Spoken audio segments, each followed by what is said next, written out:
Ameen Ya Rabbil Alameen. In our religion, there are two fundamental responsibilities that every human being owes. There's a responsibility we owe to Allah, and there's a responsibility or a set of responsibilities we owe to other people. That starts with your own family, different members of your family, and then beyond that to your neighbor, and beyond that to humanity at large. It's actually much easier to talk about what we owe Allah, because what we owe Allah is very clear, simple, and Allah Azza wa Jal is always just and fair, so at least one side, there's no possibility of unfairness, and that's Allah. And so when the expectations are given from Him, then there is absolutely no argument or ambiguity or lack of clarity. However, when you talk about a relationship between people, for instance, the relationship between an employer and an employee, or the relationship between a parent and a child, or a husband and a wife, or siblings, or whatever else, when you talk about any of these relationships, there's a possibility that one or either side does something wrong. So here you are doing your part, you're fulfilling your responsibility, but the other side is not doing their part. They're not fulfilling their responsibility. And when that happens, it's a very common tendency for you to say, well, they don't do their part, why should I do my part? So the relationships we have with Allah, essentially, the relationship we have with Allah essentially is very fundamental, very simple, very straightforward. Actually, the only possibility of wrongdoing is on my end. And that's why we begin our relationship with Him with the first dua in human history, رَبَّنَا ظَلَمْنَا أَنفُسَنَا وَإِن لَمْ تَغْفِرْ لَنَا وَتَرْحَمْنَا لَنَكُونَنَّ مِنَ الْخَاسِرِينَ. Master, we wronged ourselves. If you don't forgive us and if you don't show us mercy, we're of the lost. There's no possibility that Allah will do wrong. وَمَا ظَلَمُونَا وَلَكِنْ كَانُوا أَنفُسَهُمْ يَظْلِمُونَ. They didn't wrong us, they were only wronging themselves. And Allah Azza wa Jal never, He doesn't do dhulm to people. وَمَا أَنَا بِظَلَّامٍ لِلْعَبِيدِ. On the other hand though, like I was saying in this introduction, people are complicated. And all the other relationships we have are complicated. The thing is though, that these are very important. And these are things that we're going to be asked about when we stand in front of Allah. Our relationship with Allah, when you fix that relationship, it creates a sense of responsibility to all your other relationships. In other words, what I'm trying to say is if you are very good to Allah, but very bad to your parents, that actually means you're still very bad to Allah. Allah Azza wa Jal has given you responsibilities to your parents, to your spouse, to your children, to your brother, to your sister, to humanity. And if you don't fulfill those, then you have disregarded what Allah gave you, responsibility Allah gave you. Right? So we have to actually fulfill those rights and those obligations to the best of our ability as well. But it's so hard to talk about. It's hard to talk about because if I were to give this lecture, about this khutbah about the rights of parents, for example, there will be children in the audience, and there are young, sons and daughters around the world that have been abused by their parents. That's a fact. There are parents that were not good parents. That is a reality. And when they hear that lecture about how good you have to be to your parents, they say to themselves, wait, but they didn't do anything for me. What did they do? They actually even abused me. There are parents that are physically abusive, emotionally abusive. There are parents that are spiritually abusive. There are all kinds of abuse that happens. And why did they get a blank check? And so when someone listens to one side, then they get upset, how come you didn't present the other side? Similarly, if I was to give the lecture today, the khutbah today about the rights of the husband, then a lot of wives would be upset. What about our side? Why should I give him all these rights? What has he done? And if I were to do this for the men and say, well, these are the responsibilities that we have towards the women, then the men will be upset. Well, yeah, okay, fine, I have all these responsibilities, but she messes up all the time and you don't say anything about that. What are we supposed to do? So you know what happens in discussing any of these rights and responsibilities, there's always a chip on our shoulder. There's always this defense mechanism. Wait, are you going to balance this equation or what? So the first thing I wanted to address is that elephant in the room. Today's khutbah is actually about the responsibilities of men. And that will, in fact, make some men very upset. Because they're going to say, you didn't say anything about women. Inshallah, my next khutbah here will be about women. So I'll make them upset as much, I promise.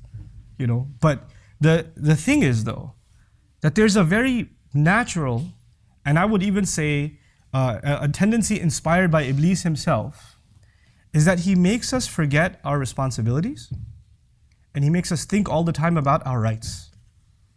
So when you are being reminded of your responsibilities, you say to yourself, well, I don't get my rights, why should I think about my responsibilities? You're always concerned about your rights, and as a result, you are less concerned about your responsibilities. These two things are independent of each other. I know that's hard. I would be the first to admit that's a very difficult thing to do. to actually think only of your responsibilities and not think of your rights. You do have rights, but they are not rights that you only give when or responsibilities you only fulfill when your rights are being met. It's not like that. These are two independent things, especially when it comes to justice, especially when it comes to how we're going to stand in front of Allah Azza wa Jal. So now what I wanted to start with is the definition of a particular word that defines the relationship between husbands and wives. Arrijaal qawwamuna ala Nisaa. The phrase Allah used in Surat An-Nisaa is that men are qawwam over women. Men are qawwam over women. It's a very unusual word, the word qawwam. And that seems to be the foundation of how this unit is supposed to operate. And what men owe women and how women are to react to men is captured in this one phrase. Everything else, it's a long ayah, everything else that follows in this ayah is actually in the shade of this one statement. So if this khutbah is dedicated to that one statement really, Arrijaal qawwamuna ala Nisaa. And that fundamental word, qawwam, and what does that mean for you and me? The word qawwam comes from the Arabic word qiyam, to stand. And it has several implications. It's one of the very fluid words of the Arabic language. It's a very powerful choice of Allah for this word to be used. There are many other words you can use, but this word in particular, one of the things that makes it unique is that it shares its origin with one of the names of Allah too. Allah's name in Ayat al-Kursi, Allahu la ilaha illa huwa al-hayyul qayyum. The word al-qayyum is actually from the same origin as the word qawwam. Now I highlight that for a reason. I highlight that because when Allah's name is being used, qayyum, then we have to understand that name fully in all of its meanings to appreciate the beauty of that name. And also that word itself becomes now sacred. And to take some of its meanings away or to add meanings in that are not there is rather blasphemous. Because it's sacred. It's from one of the names of Allah Himself. Derived from it is one of the names used for what we are supposed to emulate. Now, the first of them, naqidul julus. Qiyam means standing, like not sitting, but from it is implied activity, like someone who's constantly engaged in something. Someone who's never passive. Someone who, you know how there's autopilot or there's cruise control in your car, right? Or there's a machine that can, once you turn it on, it just runs on its own. It doesn't need to be constantly operated. That's not what we're talking about. We're talking about the exact opposite. Something that doesn't function until you actively involve yourself. You cannot just press the on button and let it go. And this is actually it's kind of funny, but the way they explain this in etymology is by means of an ancient poem. There's a slave, we used to have slavery back in the day. So the slave is about to be sold, and as he's about to be sold, he says, please don't buy me. And he says this statement, فَإِذَا جِعْتُ أَبْغَضْتُ قَوْمًا وَإِذَا شَبِعْتُ then he says, أَحْبَبْتُ نَوْمًا. He says, don't buy me, because if I'm hungry, I get really annoyed. I'm not active at all. I don't feel like doing anything. So you're not going to get any work out of me. Especially when I'm what? Hungry. And if I've eaten well, I just love sleeping. So, but when he says I'm hungry, I'm not active at all, he used the word qawman. And I'm suggesting here, what I'm trying to tell you here is the meanings of that word include someone who's constantly active. Now that's the first hint to myself and you about relationships. This relationship is not something that will carry itself. You'll have to actively maintain this relationship. There's something, the love between spouses is not something that just carries on. It has to be maintained and nurtured and flourished.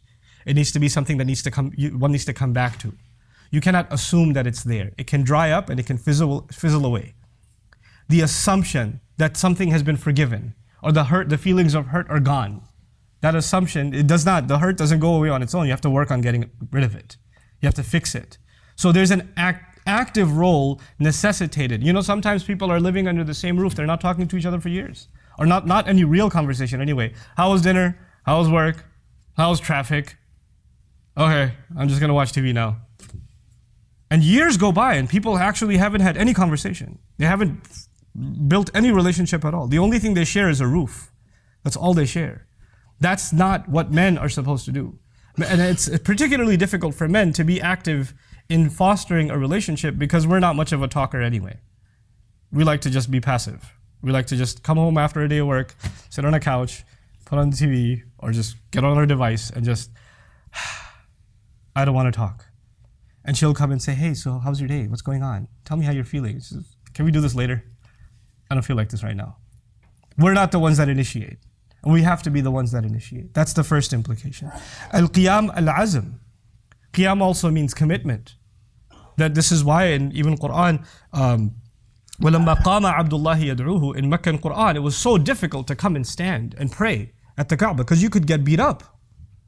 And so when someone made the commitment to pray, despite all of the challenges ahead of them, the word qiyam was used for it. Similarly, the people of the cave were terrified to testify in front of the entire village because they're going to get slaughtered if they testify that there's one God, when everybody else worships multiple gods. But إِذْ قَامُوا فَقَالُوا يعني إِذْ عَزَمُوا فَقَالُوا, as Mufassirun say. To make a commitment, to commit to something. Men have to commit to this relationship. And here, this is the real reason I brought up this khutbah. I'll go through these meanings rather quickly and then get to the fundamental piece that I wanted to get to.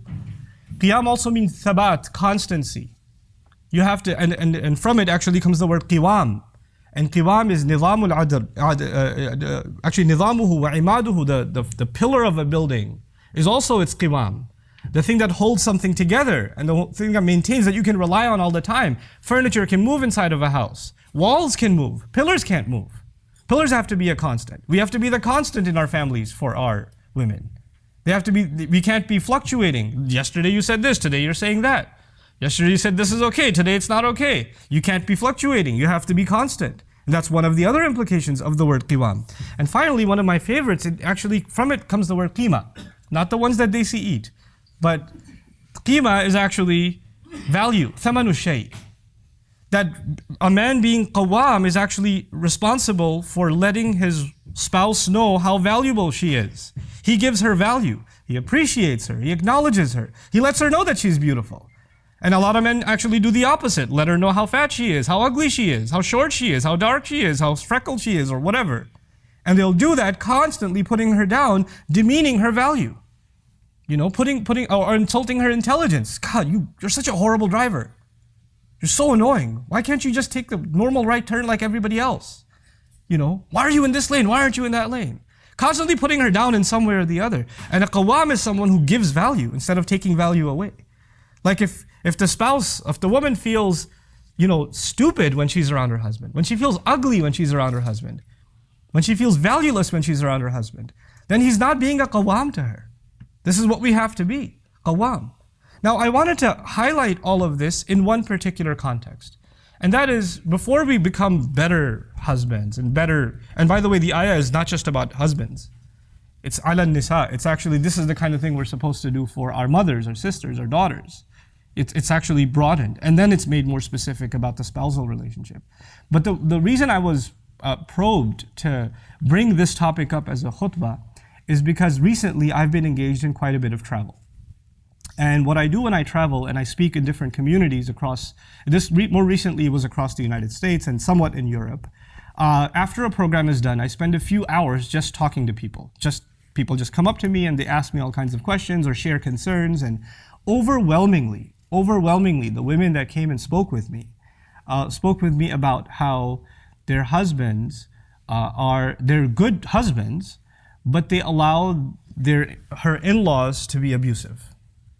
In other words, they live joint family system or whatever it may be, or the husband has his wife, but he also has his parents, and the parents are abusive to the wife, and she has to put up with it. And he says, "I can't do anything. They're my parents. What do you want me to do? They're going to say things to you, but you should just be patient, because I'll always side with my mother. I'll always side with my father, etc." What happens here is there are two lines that have been crossed. On the one hand, as a husband, your responsibility is to your wife. You took her from her family. You took her from the protection of her parents. She had a wali, she had a father. And his job was to make sure she stays happy, safe, she's not insulted or humiliated, she's protected from all forms of abuse, physical, emotional, spiritual, all kinds of abuse. That was the father's role. And when you signed that nikah, and when you said you agree, then all of those roles were shifted over to you. You're supposed to be as protective of her, even more so, actually, than her father was. Because your relationship with her actually even goes further. She's even the mother of your children. There's more here. And so you were supposed to be a shield around her. At the same time, you are also a son. A son to your mother, a son to your father. And this religion teaches us that we cannot even say "uff" to our parents. You can't raise your voice to your parents at all. Now you are being pulled in two different directions. You have these enormous obligations to your spouse. Mithaqan ghalidha, the Quran calls it. A heavy contract, a heavy agreement. It's not a light thing, marriage. And on the other hand, you have this enormous responsibility to your parents. And sometimes they make you pick which one you're going to be good to. And your job is actually to draw a line and say, this is what I will do for my wife, this is how I will take care of her, and this is how I will protect her. And to let your parents know, you can say whatever you want to me. You can beat me up, you curse me out, I'm your kid. You do whatever you want, it's fine. I'll take it. But you can't touch her.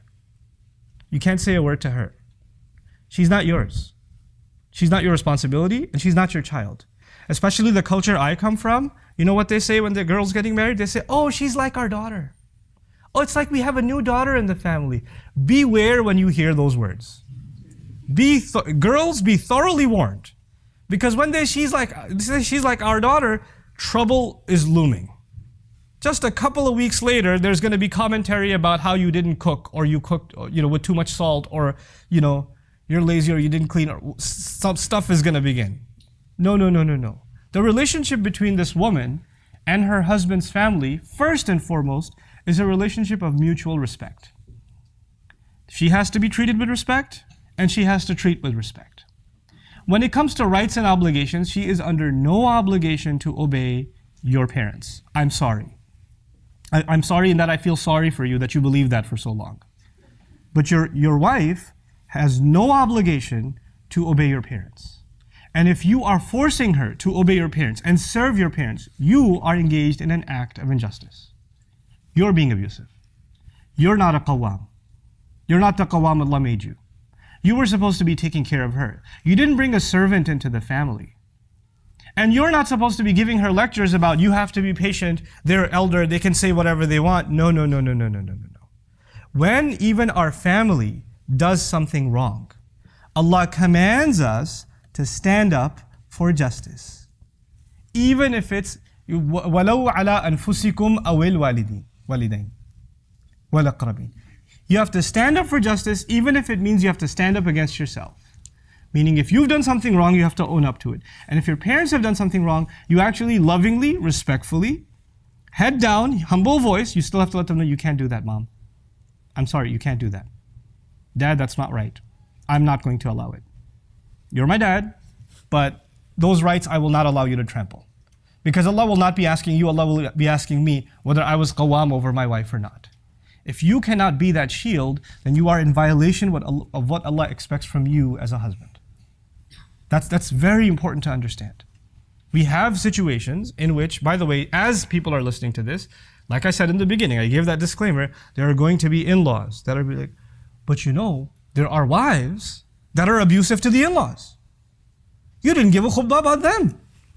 You just give a khutbah about how messed up we are, but what about them? They also throw shoes and do crazy things. Call them. I will, but I can only do one thing at a time in a khutbah. One at a time. It's coming. But right now we have to deal with one problem. And by the way, one evil doesn't justify the other evil. And one evil, well, they do it too, is not a deflection or not a justification that you get away with the other wrong that's happening. And you and I have to take stock in your own families. What's happening? Is this kind of wrong happening? Because if it is, then Allah will ask. The Rasul says, خَيْرُكُمْ خَيْرُكُمْ لِأَهْلِهِ. The best of you are the ones that are best to their families. This last bit that I wanted to share with you, please take note of it. There are three kinds of abuse that I want to highlight. Three kinds of abuse. The first of them is the worst of them, or you think it's the worst of them, is physical abuse. That is absolutely out of the question. Rasulullah sallallahu alaihi wasallam outright, لا تضربوا إماء Allah, do not hit the female slaves of Allah. Outright, do not hit the female slaves of Allah. Now Allah's Messenger could have said, لا تضربوا النساء, don't hit women. Right? Don't hit women. Because the female slaves of Allah are women. But the power of those words is that when you call them female slaves of women, female slaves of Allah, then their relationship fundamentally, who owns them? Allah does. And when you mess with someone else's property, Like if you destroy my car, you haven't offended my car. Who have you offended? You offended me. If you came after my child, you haven't just insulted my child or abused my child, you've abused who? Me. I will come after you. You understand?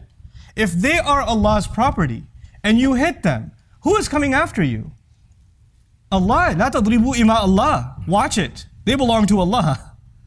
That's what the Messenger says, sallallahu alaihi wasallam. So physical abuse is absolutely out of the question.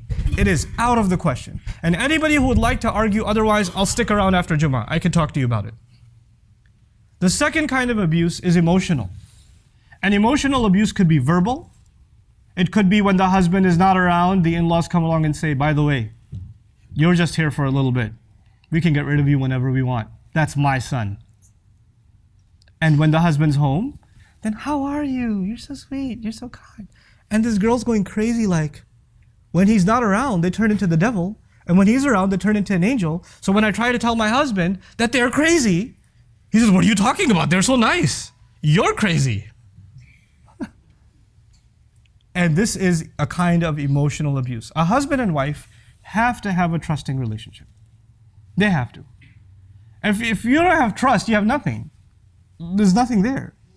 This is not a blood relationship. Marriage is a contract, which means you agreed to share a life together. And that requires the utmost amount of trust. If you can't even trust what she's saying to you, if you think that she's lying to you all the time, then what makes this marriage a marriage is not there. It's not there. For you to say, oh, I can't believe that, I can't believe that. Well, if you can't believe it, then I don't know if you're in the right marriage. There's something fundamentally wrong. Something far deeper than just abuse. There's not even a trust left inside the marriage. Emotional abuse is sometimes verbal, and sometimes it's not even verbal. Sometimes it's the way you're looked at. Sometimes it's the way people sit around you. She comes into the room, they get up and walk away. They don't even turn their face this way. They change the tone of their voice. Sometimes even the way in which you say, wa alaikum assalam. She says, assalamu alaikum. Mother-in-law says, wa alaikum assalam.